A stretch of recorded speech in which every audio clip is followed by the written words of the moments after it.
ورحمۃ اللہ وبرکاتہ۔ آج کا ہمارا سبق ہے فعل ماضی کی دیگر اقسام۔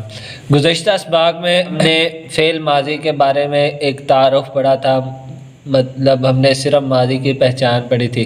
اسے ماضی مطلق کہتے ہیں، ماضی مطلق یعنی صرف ماضی، اس میں آگے کوئی مطلب جس طرح ہم انسان ہیں صرف انسان، کوئی آگے پاکستانی، کوئی آگے پنجابی، سندھی، بلوچی، اسی طرح صرف ماضی مطلق۔ اب ماضی کی کچھ دیگر اقسام ہیں اور ان کو بنانے کا طریقہ یہ آج ہم انشاءاللہ اس سبق میں بحث کریں گے۔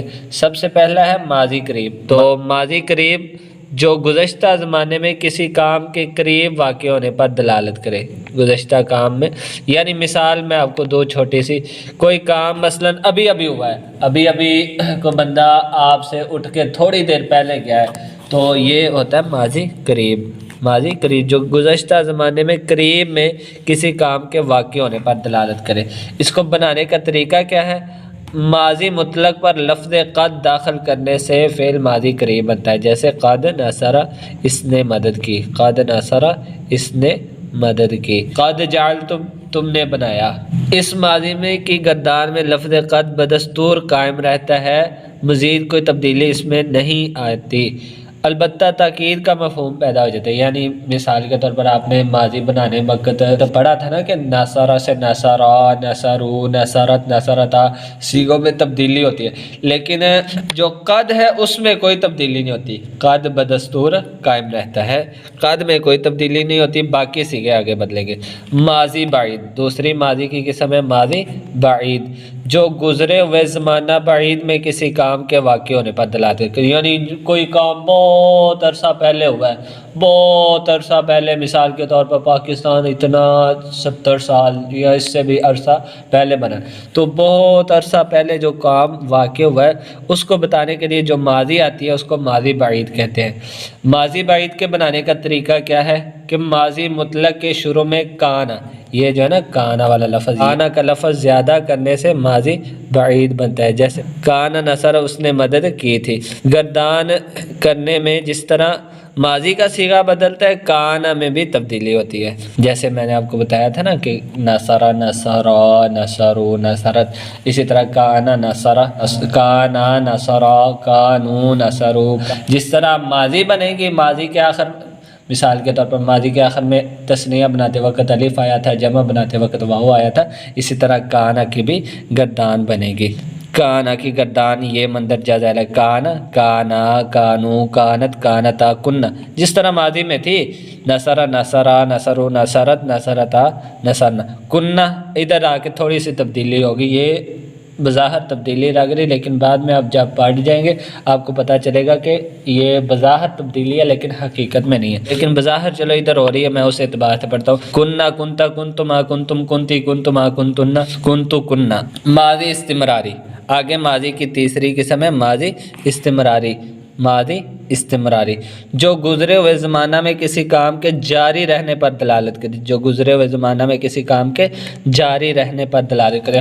مثال کے طور پر ایک عرصہ پہلے آپ نے کسی کو کھانا کھلاتے تھے اور روزانہ آپ کا دسترخوان چلتا تھا، ماضی میں کوئی کام جاری رہتا ہے۔ مثال کے طور پر مشرکین مکہ جو بتوں کا طواف کرتے تھے تو وہ مطلب جاری رہتا تھا طواف، تو مطلب ماضی میں کوئی کام ہوا ہو اور وہ مسلسل جاری رہا ہو تو اس کو ماضی استمراری کہتے ہیں، ماضی استمراری کہتے ہیں۔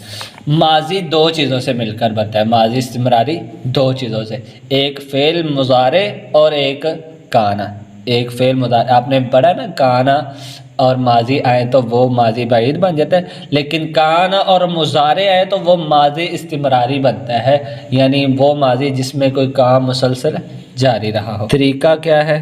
مضارع کے شروع میں کانا، وہی کانا جو اوپر آپ نے پڑھا ہے، کانا بڑھا دینے سے فعل ماضی استمراری بنتا ہے، جیسے کانا ینصرو، وہ مدد کیا کرتا تھا۔ ہر صیغے کے ساتھ کانا میں بھی تبدیلی ہوتی ہے، جس طرح ماضی بعید بناتے وقت کانا میں تبدیلی ہوئی تھی نا، کانا، کانا، کانو، کانت، کنت، اس طرح ماضی استمراری بناتے وقت بھی صیغوں میں تبدیلی ہوگی، صیغوں میں تبدیلی ہوگی، جیسے کانا ینصرانی، کانا نصر، کانا ینصران، کانو ینصرونا وغیرہ اس طرح آخر تک۔ سمجھنے کے لیے مثال بھی دی ہے، اس مثال کو آپ سمجھیں تو آپ کو ماضی بعید اور ماضی استمراری کا فرق معلوم ہو جائے گا، آپ اچھی طرح اس میں فرق کر سکیں گے۔ ماضی بعید کی صورت یہ ہوگی کانا شریبا، اس نے پیا تھا، کنتو شربتو، میں نے پیا تھا۔ کانا ہے اور فعل ماضی ہے، ادھر کانا ہے اور فعل ماضی ہے، یہ ماضی بعید ہے۔ اب دیکھیں ماضی استمراری، کانا یشرب، وہ پیا کرتا تھا یا وہ پیتا تھا، کانا کنتو اشربو، میں پیا کرتا تھا یا میں پیتا تھا۔ دونوں ترجمہ ہوتا ہے، ماضی کا استمراری کا اکثر ترجمہ ہوتا ہے کہ وہ کیا کرتا تھا یا اس طرح ہوا کرتا تھا، اس طرح کر کے ماضی استمراری کا ترجمہ ہوتا ہے۔ تو دیکھیں جہاں ماضی بعید ہے وہاں کانا ہے اور فعل ماضی ہے، جہاں ماضی استمراری ہے وہاں کانا ہے اور فعل مضارع ہے۔ یہ سوالات ہیں اور کچھ تدریبات یعنی مشقیں ہیں۔ سب سے پہلا کہ ماضی قریب اور ماضی بعید کی تعریف کریں۔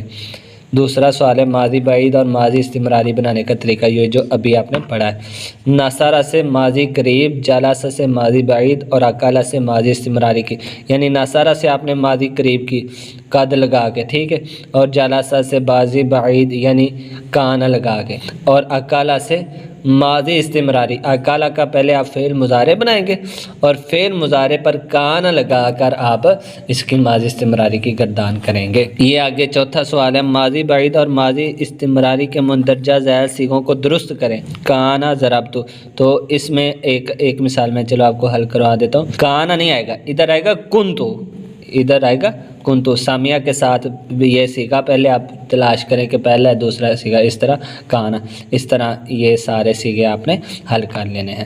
مندرجہ ذیل کا عربی ترجمہ کریں۔ وہ دو آدمی گئے، پہلے آپ جانا کی عربی ہے ذہابہ، تو ذہابہ سے آپ آگے بنا لیں، وہ دو آدمی گئے، دو آدمی گئے ہیں یعنی ابھی گئے ہیں، تھوڑی دیر پہلے گئے ہیں، یہ ماضی قریب آ جائے گا۔ دو آدمی گئے تھے، وہ دو آدمی گئے تھے، ماضی بعید۔ وہ دو آدمی جایا کرتے تھے، ماضی استمراری۔ سب عورتیں کھایا کرتی تھیں، یہ ماضی استمراری ہے۔ اس مرد نے مدد کی تھی، یہ ماضی بعید ہے۔ تم دو عورتوں نے کھولا، یہ ماضی مطلق ہے۔ میں گمان کیا کرتا تھا، ماضی استمراری ہے۔ درج ذیل جملوں میں ماضی کی اقسام بتا کر ترجمہ کریں اور صیغے بتائیں۔